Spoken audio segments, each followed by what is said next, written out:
이날은 준비일이라 그렇게 되어 있습니다. 그래서 유월절을 준비하는 날, 그날이 지금 저물어져 가고 있는 것이죠. 예수님이 오전 9시부터 시작해서 오후 3시까지 십자가에 달렸습니다. 6시간 동안 달렸고, 특별히 12시부터 오후 3시까지는 짙은 구름이 온 세상을 다 덮었습니다. 그래서 그 가운데 있는 사람들, 온 예루살렘이 다 시커머니까, 컴컴하니까 그 가운데 있는 사람들이 다 공포심 가운데 이상한 일이 일어나고 있다, 안타까워하는 가운데 있었고, 그때 예수님께서 엘리 엘리 라마 사박다니 그렇게 외치셨습니다. 하나님이여 하나님이여 어찌하여 나를 버리시나이까. 사람들은 엘리야를 부른다. 엘리야가 와서 구원하나 보다. 구원하는지 우리가 보자. 그렇게 호소했으니까 그렇게 되나 보자. 그러면서 구경하면서 조롱하는 일들이 있었습니다. 그러나 여러분, 그 순간은 하나님께서 성자와 유일하게 전 인류가 이제 창조된 그 이후로부터 시작해서 그리고 우주가 창조된 전 우주가 창조된 그 이후로부터, 그 영원 전부터 영원 끝까지 하나님 아버지께서 교제하시는 그 가운데, 사랑을 나누시는 그 가운데 유일하게 하나님 아버지께서 성자와 그 교제를 끊으신 유일한 시간이 바로 그날 12시부터 오후 3시였습니다. 왜 그렇습니까? 바로 우리의 죄 때문입니다. 우리의 죄를 온 몸으로 다, 그 영혼으로 다 짊어지셨기 때문에, 그 죄덩이인 예수님, 우리의 죄 때문이죠. 우리의 죄덩이를 짊어지신 우리 예수님을 하나님 아버지께서 그 순간만큼은 버리시고 죽음 가운데 내어주시는 일이 일어난 것을 여러분 믿으시기를 주님의 이름으로 축복합니다. 유일하게 영원 전부터 영원 끝까지 성부와 성자와 성령의 삼위일체 하나님의 교제가 끊이지 않았는데, 끊어졌기 때문에 예수님께서 엘리 엘리 라마 사박다니 그렇게 외치신 것이죠. 그 가운데서 오늘 이름은 나오지 않지만 한 사람의 증언이 나오고 있습니다. 그중 한 군인이 창으로 옆구리를 찌르니 곧 피와 물이 나오더라, 그렇게 얘기하고 있어요. 이를 본 자가 증언하였으니 그 증언이 참이라, 이렇게 얘기합니다. 여러분, 여기 이 성경이 마태, 마가, 누가, 공관복음과 요한복음이 나오기까지 그 가운데서 예수 제자 측의 증인들이 있어요. 예수 제자 측의 증인들, 물론 그 가운데 가장 중요한 사람은 오늘 성경을 쓴 사도 요한이죠. 사도 요한이고, 그리고 그 곁에 있었던 이 십자가의 자리를 지켰던 많은 여인들입니다. 여인들이에요. 그들이 예수님의 십자가를 직접 목격했기 때문에 많은 내용들은 거기에서 나왔습니다. 그러나 여러분, 우리가 되어지는 일 가운데에 로마의 관정 가운데서, 이 빌라도의 관정 가운데서 일어났던 일, 헤롯에게 신문 받을 때 그때 일어났던 일은 알지 못해요. 산헤드린에서 일어났던 일들을 누가 알겠습니까? 그것을 누가 증언하는 거예요 도대체? 그 일을 증언할 사람이 도대체 누구입니까? 여러분, 우리가 그저께 보았는데, 아리마대 요셉과 그 다음에 이 니고데모가 산헤드린에서 있었던 이야기, 이제 대제사장과 그 무리들 가운데 오고 갔던 그 음모와 유다에게 은 30 준 것들, 뭐 이런 얘기들을 다 알게 되는 것이죠. 다 그것을 제자들에게 나중에 리포트하는 거예요. 그러니까 여기 이름이 다 나와 있는 것이죠. 헤롯의 궁전에서 있었던 일들은 도대체 누가 어떻게 알까요? 여러분, 기억하시는지 모르겠지만 사도행전에 우리 안디옥 교회의 지도자가 되는 인물들 가운데 헤롯의 젖동생 마나엔이라는 이름이 나옵니다. 그러니까 거기에서도, 헤롯의 왕궁 가운데서도 예수님이 죽으실 때 일어났던 일, 신문 받으실 때 일어났던 일에 대한 증인이 있는 거죠. 헤롯의 젖동생 마나엔 한 사람만이 아니라 그와 함께 했던, 헤롯의 젖동생이라는 말을 메시지 성경에서는 뭐라고 이렇게 번역했냐면 헤롯의 조언자라고 얘기해요. 헤롯의 조언자. 조언자 되려면 어떻게 해야 돼요? 사심이 없어야 돼요. 사심이 없어야 돼요. 가까워야 돼요. 가까워야 이것저것 다 얘기해 주죠. 다 얘기해 주죠. 이건 가리고 저건 나타내고, 그러면 정보를 취사 선택해서 얘기하면 그거 통치하는데 아주 큰 문제가 일어날 수밖에 없는 거잖아요. 그러니까 헤롯의 젖동생 마나엔이 조언자 역할, 그 어렸을 때부터 유모에 의해서 젖을 나누어 먹으며 그러면서 컸던 헤롯의 이 동무, 어렸을 때부터 자랐던 동무이고, 그래서 조언자가 될 수 있었던 마나엔마저도 예루살렘 교회의 이제 일원이 되었다가 나중에 교회가 핍박받으면서 어디까지 갔다? 안디옥까지 가서 거기에서 리더십 그룹, 이 바나바와 바울과 더불어서 함께 더불어서 교회를 이끌어가는 리더가 된 것이죠. 여러분, 그래서 헤롯의 왕궁 가운데 이야기, 산헤드린에서의 이야기들이 다 얘기가 나오고, 오늘 예수님의 십자가 밑에서 있었던 일, 중요한 일 가운데 하나를 지금 증언하는, 이름은 나오지 않지만 제가 생각하기에는 로마 군병 가운데서 나왔든지, 아니면 여기 아리마대 요셉이나 니고데모의 사람들이 그곳에 파송되어서 예수님이 죽으시는 사건들에 대해서 보고 있었을 겁니다. 그리고 그 가운데 일어난 일을 얘기하고 있는 거예요. 이건 희한한 일이라고 얘기하는 것이죠. 왜 그렇습니까? 이날은 준비일이라. 유대인들은 그 안식일이 큰 날이므로 이제 그 저녁부터 시작해서 안식일이 시작되고 그 다음 날 유월절인가 이렇게 진행되는 것에 대해서 그들이 유월절과 안식일이 겹쳐진 날이라는 것을 알고 있었기 때문에 큰 날이라고 그렇게 표현하고 있어요. 유대인의 명절인 유월절과 안식일이 겹쳐 있으니까, 그런 가운데서 이 큰 날이 더럽혀지지 않기를 원하는 간절한 마음이 이 대제사장, 아무리 하나님을 떠나 있고 그리고 메시아에 대한 소망도 없는 이스라엘의 정통신앙으로 벗어난 사람들이라 할지라도 땅을 더럽히는 것에 대해서는 잘 알고 있으니까 그걸 치워달라고 얘기하는 일이 일어납니다. 여러분, 이거 이상한 일입니다. 원래 그렇게 하지 않아요. 로마는 로마의 법대로 해결합니다. 로마의 법은 십자가에 오랫동안 달아나가지고 그래서 고통을 오래 받도록 하는 것이 그들의 관습이었습니다. 그래서 레슨을 주는 거예요. 이렇게 로마 정부에 대해서 반기를 들면 다 이렇게 죽는다, 끝장난다, 이렇게 비참하게 죽는 거야 라고 걸어놓고, 그리고 죽을 때까지 걸어놓습니다. 그게 이틀이 되기도 하고 3일이 되기도 하는 일이 일어나는 거예요. 그리고 거기서 끝나는 게 아니라 이제 까마귀와 같은 짐승들이 날아와 가지고 그 십자가에 달린 자의 시체를 쪼아먹는 일들을 사람들이 보게 함으로 말미암아 비참하게 이 죽는 꼴을 보게 만들고 로마에 결코 역심을 품지 않도록 하는 그런 일이 일어납니다. 왜 그렇습니까? 그게 유대인에게는 더 큰 저주의 더 큰 아픔입니다.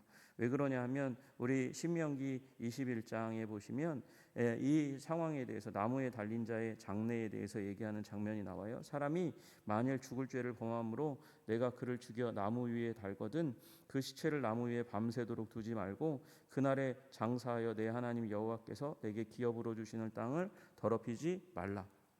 그냥 두면 어떻게 된다고요? 그 땅이 더럽혀진다는 거예요. 왜? 저주받은다. 나무에 달린 자는 저주받았기 때문에. 그래서 23절의 마지막 부분에 계속해서 얘기합니다. 나무에 달린 자는 하나님께 저주를 받았음이니라. 여러분, 십자가는 나무입니다. 그래서 이스라엘 백성들은 십자가에 달려서 죽는 거 저주받아 죽는 거다, 하나님이 버려서 죽는 거다, 그렇게 여겼어요. 그러니까 예수님이 저주를 받았습니다. 그러니까 엘리 엘리 라마 사박단이 그렇게 얘기하는 것이고, 그러니까 온 세상이 어둠 가운데 있게 된 것입니다. 근데 이 밤을 지새우면 땅이 더럽혀지니까 이 유대인의 지도자들이 이 일이 일어나면 안 됩니다. 대제사장에게 얘기해가지고 예수님의 시신을 내리자, 그렇게 얘기하는 거예요. 지금 큰 날이 오게 되니까, 안식일과 유월절에 날들이 오게 되니까 안 된다, 치우자, 그렇게 얘기하는 것이죠. 이게 지금 로마의 십자가형과 유대의 장례법이 충돌하는 겁니다. 충돌하면 누구의 권위가 더 큽니까? 로마의 권위가 더 커요. 로마 마음입니다. 그냥 걸어두면 걸어두는 거예요. 그런데 이 부분에 대해서 대제사장의 무리가 얘기하니까, 유대인의 무리가 얘기하니까 빌라도가 벌써 죽었을까? 그래서 보냅니다. 그래서 다리를 꺾어서 십자가에서 죽게 만들고, 그리고 유월절이 오기 전에 치워라, 그렇게 해서 가서 봤더니 이제 강도들은 아직 살아 있어요. 그래서 다리를 쳐서 부러뜨립니다. 부러뜨리면 위로 올라오지 못해요. 다리 못 박혀서 아프지만 그래도 어쩔 수가 없어서 숨을 쉬려면 그 다리에, 그 아픔이 전달되는 그 다리에 힘을 주고 솟구쳐 올라가야 부담을 주고 있는 폐가 이 늑골에 의해서 늘어지고 고통받다가 숨을 쉴 수 있거든요. 그런데 둘은 그 가운데서 다 부러뜨리니까 이제 숨을 못 쉬고 이제 곧 죽을 거예요. 근데 예수님께 와서 봤더니 예수님이 이미 돌아가셨다, 그렇게 이야기하고 있어요. 그래서 33절에 얘기하는 대로 예수께 이르러서는 이미 죽으신 것을 보고 다리를 꺾지 아니하고 그렇게 이야기하고 있습니다. 이게 예언의 성취라는 것이에요. 하나님께서 이 메시아를 주실 때 이런 표징이 일어날 것이라고 말씀하신 것의 성취다 이렇게 얘기하는 것입니다. 여러분, 예수님께서 성경을 응하게 하시려고 미리 하나님께서 세팅하신 그대로 예언하신 그대로 그렇게 상하지 않고 뼈가 상하지 않고 돌아가신 줄로 믿으시기를 주님의 이름으로 축복합니다. 어디에 그런 얘기가 나와요? 출애굽기 12장 46절에 그렇게 나옵니다. 출애굽기 12장이 무슨 내용이냐? 하나님께서 출애굽할 때에 이제 이 유월절 어린 양을 잡아서 먹을 때의 이야기를 하는데 그때에 어린 양 유월절 어린 양은 뼈를 꺾지 말라 이렇게 얘기하고 있어요. 뼈가 상하면 안 된다. 그걸 민수기에도 한 번 더 얘기합니다. 민수기 9장 12절에 그렇게 얘기합니다. 그럼과 동시에 시편 34편에 또 한 번 이 부분에 대해서 말씀하세요. 시편 34편에 하나님께서 이 말씀을 하시는 거 한번 찾아봤으면 좋겠습니다. 시편 34편 20절이에요. 제가 34편 20절 말씀드리겠습니다. 그의 모든 뼈를 보호하시며 그 중에서 하나도 꺾이지 아니하도다. 그가 누구냐? 그가 19절에 나와 있죠. 의인은 고난이 많으나 여호와께서 그의 모든 고난에서 건지시는도다. 그의 모든 뼈를 보호하시며 그 중에서 하나도 꺾이지 아니하도다. 하나님께서 구원하실 의인에 대해서 나오는데 그 의인을 하나님께서 결국 건지실 겁니다. 부활하게 하실 것입니다.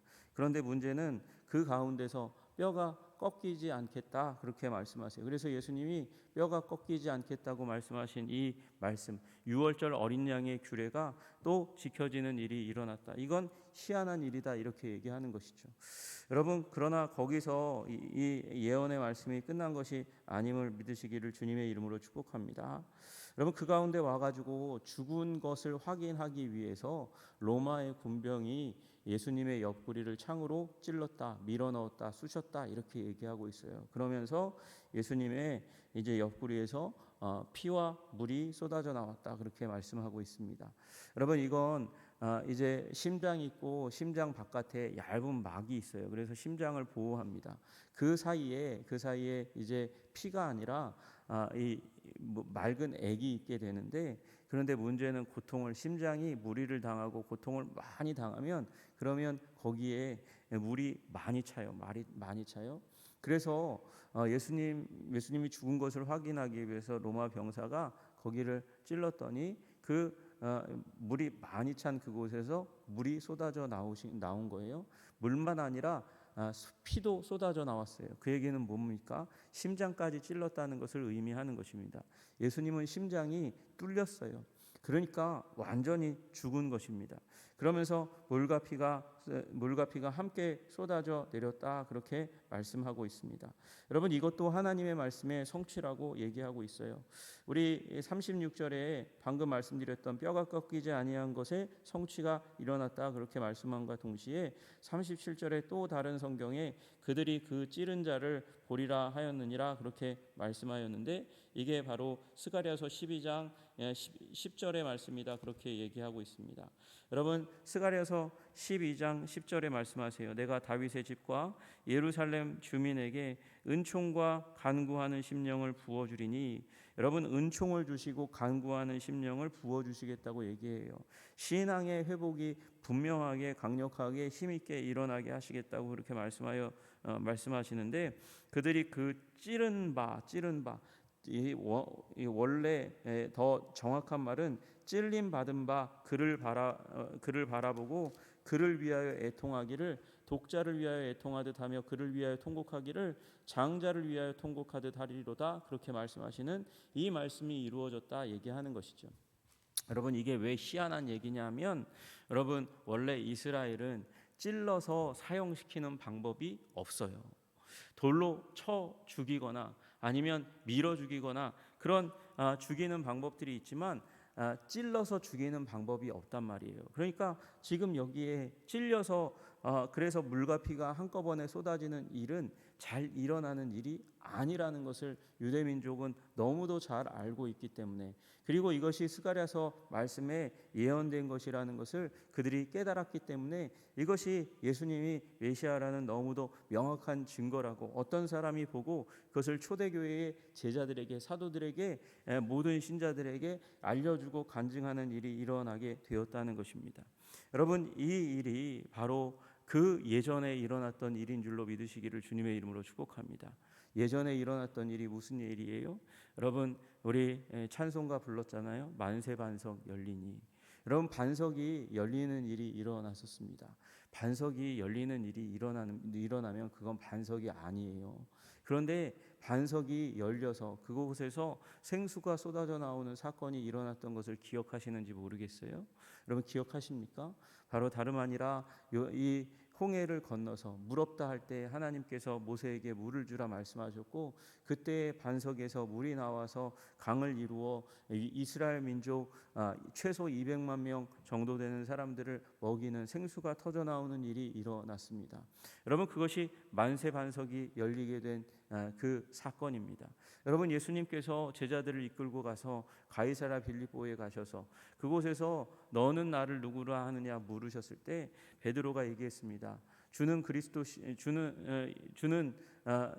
이 그리스도시라고, 살아계신 하나님의 아들이라고 그렇게 고백하는 장면이 나오잖아요. 근데 그곳에서 왜 예수님께서 끌고 가서 그 물음을 왜 하필이면 거기서 말씀하셨을까요? 페트라 때문에요. 거기에 이 베드로가 아니라 이 작은 이 정도 되는 큰 바위가 아니라 페트라, 돌로 된 산이 거기 있으니까, 그 반석과 같은, 이 어마어마한 반석과 같은 그 위에 내가 내 교회를 세우겠다 예수님께서 말씀하시는 거예요.